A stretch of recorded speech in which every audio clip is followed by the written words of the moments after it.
الحمد لله وكفى وسلام على عباده الذين اصطفى أما بعد فأعوذ بالله من الشيطان الرجيم بسم الله الرحمن الرحيم إنا نحن نزلنا الذكر وإنا له لحافظون صدق اللہ العظیم۔ بزرگوں اور بھائیوں، آج قرآن کریم مکمل ہوا ہے۔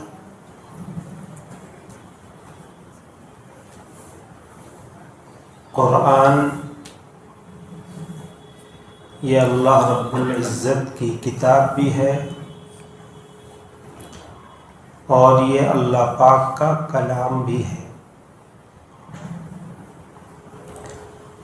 اس دنیا میں قرآن کریم سے زیادہ برکت والی، مرتبے والی، عزت والی اور کوئی چیز نہیں۔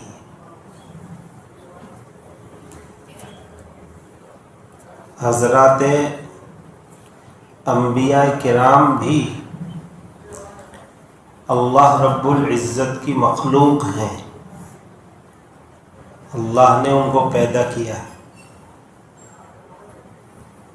اور کلام اللہ یہ اللہ کی صفت ہے۔ بہت عظیم انعام ہے اللہ کا جو اللہ نے ہمیں عطا فرمایا۔ قرآن اعلان کرتا ہے کہ اگر قرآن کریم کو پہاڑوں پر اتارا جاتا تو پہاڑوں میں اتنی طاقت نہیں تھی کہ وہ اس کا بوجھ برداشت کرتے، چورا چورا ہو جاتا۔ یہ قرآن کہتا ہے۔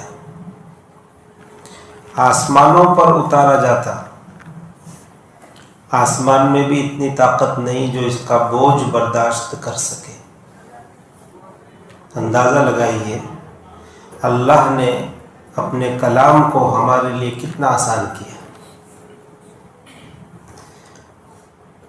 لوح محفوظ سے قرآن کریم جناب نبی پاک صلی اللہ علیہ وسلم کے قلب اطہر پر نازل ہوا اور قلب اطہر کے واسطے سے امت تک پہنچا۔ کلام پاک کا جو بوجھ تھا وہ قلب اطہر نے اٹھا لیا، ہم فری ہو گئے۔ بہت بڑی بات ہے، سمجھنے کی بات ہے۔ کلام پاک میں جو جلال کی کیفیت تھی جس سے پہاڑ چکنا چور ہو جاتا، وہ سارا جلال قلب اطہر نے برداشت کیا۔ اسی لیے تو ہم کہتے ہیں کہ ہمیں جو بھی ملا ہے حضور پاک صلی اللہ علیہ وسلم کے صدقے میں ملا ہے۔ آپ کے قلب پر قرآن نازل ہوا اور پھر ہم تک پہنچا تو ہم پڑھنے کے لائق ہوئے، ورنہ ہم کیا اور ہماری زبان کیا کہ اللہ کا کلام پڑھتے ہیں۔ بہت اونچی چیز ہے۔ حدیث میں آتا ہے کہ جو بندہ قرآن کریم پڑھتا ہے وہ اللہ سے بات کرتا ہے۔ کیا بات ہے! اگر کسی کو پی آئی کے ساتھ یا پولیس کمشنر کے ساتھ یا کسی منسٹر کے ساتھ 2 منٹ بات کرنے کا موقع ملے، پھر دیکھو حضرت اڑیں گے ہوا میں، اور سی ایم یا پی ایم کے ساتھ مل جائے پھر کیا کہنے۔ اس کی اہمیت ہے ہمارے دلوں میں تو ہم اس کو بڑا سمجھتے ہیں، کیا اللہ کی اہمیت نہیں ہمارے دلوں میں؟ جو بندہ قرآن پڑھتا ہے اللہ سے بات کرتا ہے، تو ہم کیوں قرآن نہیں پڑھتے؟ میرے بھائی یہ عظیم الشان نعمت اللہ نے دی ہے، یہ پڑھنے کے لیے دی ہے۔ طاقوں میں سجانے کو یہ قرآن نہیں ہے۔ شادی ہوئی، دلہن کو تحفے میں دے دیا، دلہن لے آئی اور رکھا ہوا ہے طاق میں کہ برکت آئے گی، اس طرح سے کوئی برکت نہیں آتی۔ قرآن پاک کے حقوق ادا کرو گے تو قرآن کی برکت ملے گی، اور اگر قرآن کریم کے حقوق ادا نہیں کرو گے تو اس کا وبال آئے گا۔ قرآن اللہ نے ہم سب کو دیا ہے، جیسے ہمیں ماں باپ اللہ نے دیے تو ماں باپ کے حقوق ہے کہ نہیں ہے؟ ہمیں اولاد دی ہے، اولاد کے بھی حقوق ہیں۔ اللہ نے ہمیں مال دیا ہے تو مال کے بھی حقوق ہیں۔ اسی طرح اللہ پاک نے ہمیں اپنا کلام عطا فرمایا ہے، اس کلام کے بھی حقوق ہیں۔ اگر اس کو ادا کریں گے تو اس کی خیر و برکت ملے گی۔ بنیادی طور پر یہ بات جان لینی چاہیے کہ قرآن کریم کے 4 حق ہیں۔ نمبر 1، قرآن کریم پر ایمان لانا، سچے دل سے یہ ماننا اور یقین کرنا کہ یہ اللہ کی آخری کتاب ہے، یہ اللہ کا کلام ہے جو محمد الرسول اللہ پر نازل ہوا صلی اللہ علیہ وسلم۔ الحمدللہ یہ حق تو ہم نے ادا کر دیا۔ میں ادا کیا کہ نہیں؟ بولو بھائی، قرآن پر ایمان ہے یا نہیں تمہارا؟ زور سے بولو۔ ہاں، اس میں بھی دھیرے بولو۔ بھائی قرآن پہ ایمان ہے یا نہیں؟ جی ہاں، یوں بولو۔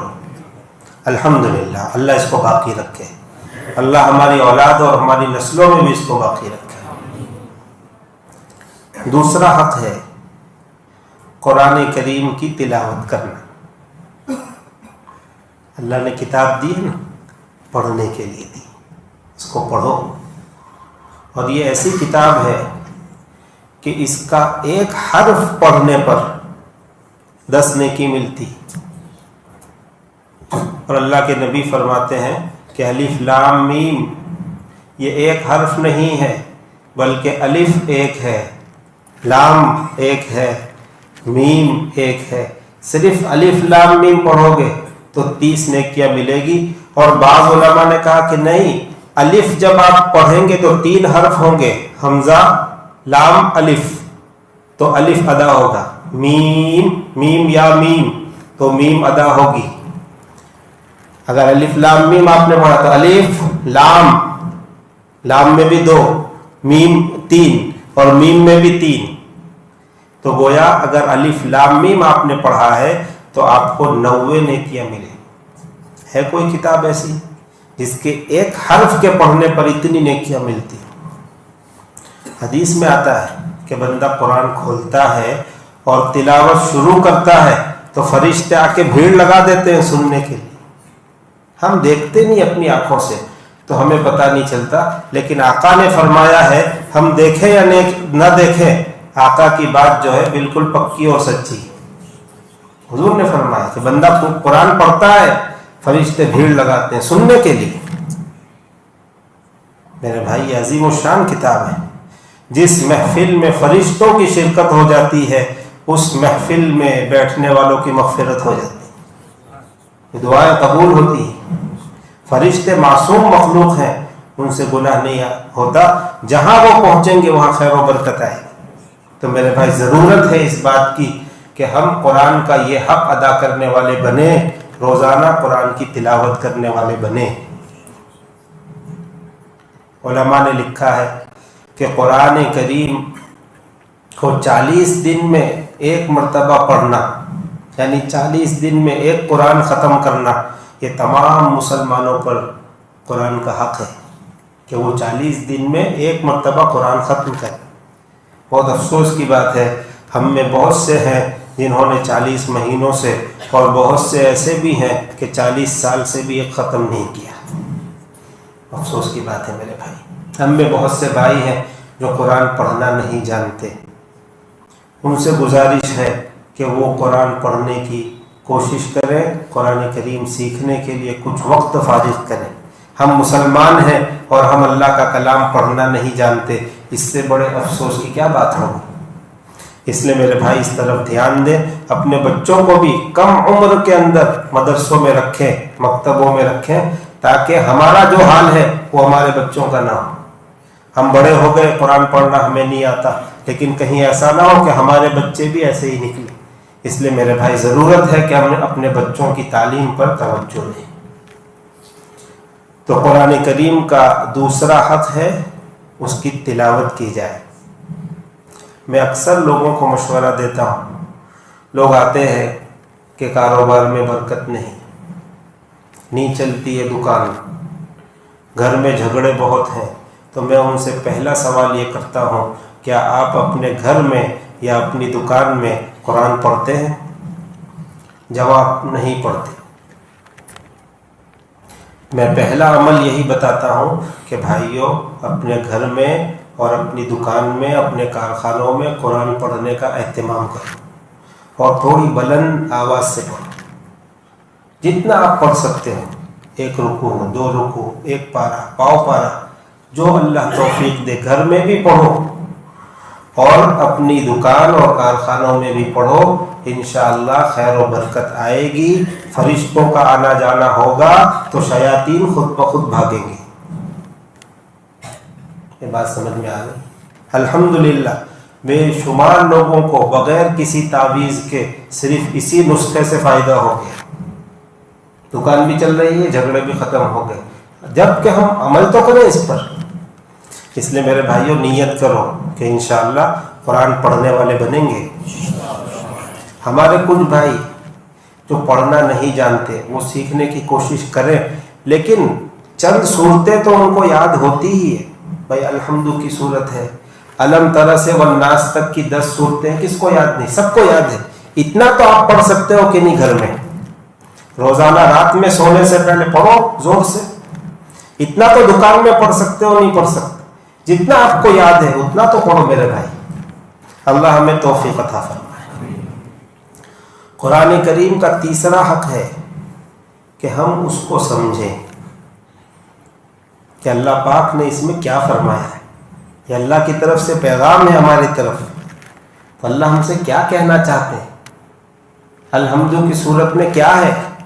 علم تری کیف کی صورت میں کیا ہے؟ لیلاف میں کیا ہے؟ اس کو سمجھنے کی ہم کوشش کریں. اس کا بہترین ذریعہ جو ہے کہ ہم اپنی مسجد میں تفسیر کا اہتمام کریں. کسی بھی عالم دین سے وقت لے کر ہفتے میں 1-2 دن جو ہے تفسیر کا سلسلہ شروع کریں. یہ قرآن کا حق ہے. اگر ہماری مسجد میں تفسیر شروع ہو گئی تو ہم گویا کہ قرآن کریم کے حق کو ادا کرنے والے بن گئے. اب جو نہیں سنتے ان کا مسئلہ ہے، ہم نے انتظام کر کے اپنا فریضہ ادا کر دیا. اور لمبی چوڑی تفسیر کی ضرورت نہیں، 10 سے 15 منٹ اگر آپ قرآن کو دیں گے انشاءاللہ 1 سال میں پورے قرآن کی تفسیر ہو جائے گی. ہمارے استاذ تھے حضرت مفتی سعید احمد صاحب پالنپوری رحمۃ اللہ علیہ. انہوں نے دیوبند میں ہمارے ایک ساتھی کو جو ایک مسجد کے امام تھے حکم دیا کہ روز نماز کے کسی ایک نماز کے بعد قرآن کی تفسیر کرو. روز یہ ہفتہ 15 دن میں ایک بار بیٹھتے ہیں نا، تو گیپ اتنا ہو جاتا ہے کہ سب بھول جاتے ہیں. تو حضرت نے فرمایا کہ روزانہ تفسیر کرنی ہے اور سال پورا ہونے سے پہلے پہلے قرآن ختم ہونا چاہیے.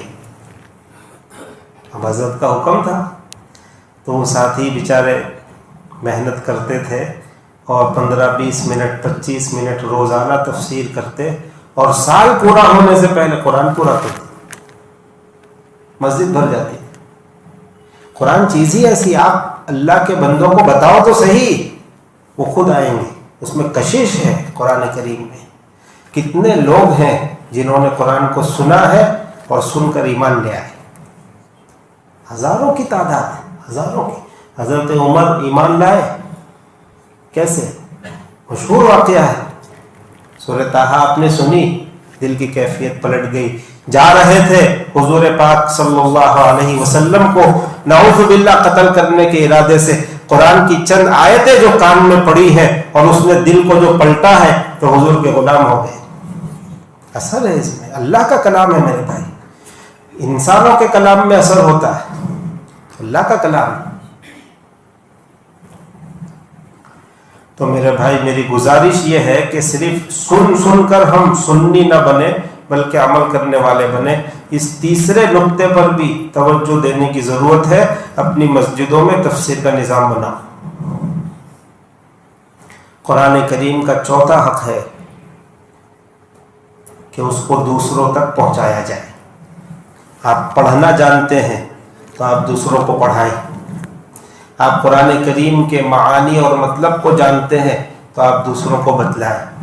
قرآن میں جن باتوں کے کرنے کا اللہ نے حکم دیا ہے آپ دوسروں سے وہ بات کریں، جیسے نماز پڑھنا، جیسے روزہ رکھنا. اس کی آپ دعوت چلائیں، دوسروں تک اس پیغام کو پہنچائیں. جن کاموں سے اللہ نے منع فرمایا ہے آپ دوسروں میں جا کر دعوت کریں اور ان کاموں سے، گناہوں سے ان کو روکنے کی فکر کریں، کوشش کریں، محنت کریں. یہ قرآن کریم کے 4 حق ہیں. یہ میں نے مختصر طور پر آپ کے سامنے پیش کیے ہیں. اللہ تبارک و تعالی ہمیں قرآن کریم کے ساتھ سچی محبت اور سچا عشق نصیب فرمائے. میرے بھائی ایسے ایسے عاشقین قرآن گزرے ہیں کہ رمضان المبارک میں 60-61 قرآن کریم ختم کرتے تھے. بہت دور کی بات نہیں. ابھی 25-30 سال پہلے حضرت جی مولانا انعام الحسن صاحب رحمۃ اللہ علیہ تھے. ہم میں سے بہت سو نے دیکھا بھی ہوگا. شیخ زکریا رحمۃ اللہ علیہ نے ایک مرتبہ رمضان سے پہلے بہت سارے علماء کے نام خط بھیجے کہ بھائی رمضان آ رہا ہے، زیادہ سے زیادہ قرآن پڑھنے کی کوشش کریں اور رمضان کے بعد مجھے خط لکھ کر بتائیں کس نے کتنا قرآن پڑھا. رمضان آیا، رمضان گیا. حضرت سے تعلق رکھنے والے لوگوں نے اپنا اپنا معمول لکھ کر حضرت شیخ کو بھیجا. حضرت جی مولانا انعام الحسن صاحب رحمۃ اللہ علیہ نے بھیجا کہ دعوت و تبلیغ کی محنت کے ساتھ الحمدللہ رمضان میں 61 قرآن ختم کیے. میرے بھائی ایسے امام ابو حنیفہ رحمۃ اللہ علیہ کے بارے میں مشہور ہے دن میں ایک قرآن ختم، رات میں ایک قرآن، اور ایک تراویح میں 61 قرآن امام اعظم ابو حنیفہ علیہ الرحمہ بھی ختم فرماتے تھے. ایسے ایسے لوگ گزرے ہیں کہ قرآن پڑھ رہے ہیں، آنکھوں سے آنسو جاری ہے، اور اتنے آنسو ان کے بہتے تھے کہ ان کے چہرے پر، ان کے گال پر آنسوؤں کی نہر بن گئی تھی.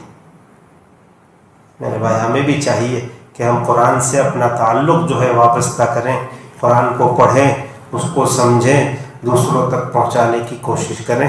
اللہ پاک ہم سب کو توفیق عطا فرمائے. وآخر دعوانا ان الحمدللہ رب العالمین. دعا پڑھ لو مجلس سے اٹھنے کی. سبحان اللہ بحمدہ سبحانک اللہم وبحمدک ونشہد ان لا الہ الا انت ونستغفرک ونتوب الیک. سبحان ربک رب العزۃ عما یصفون.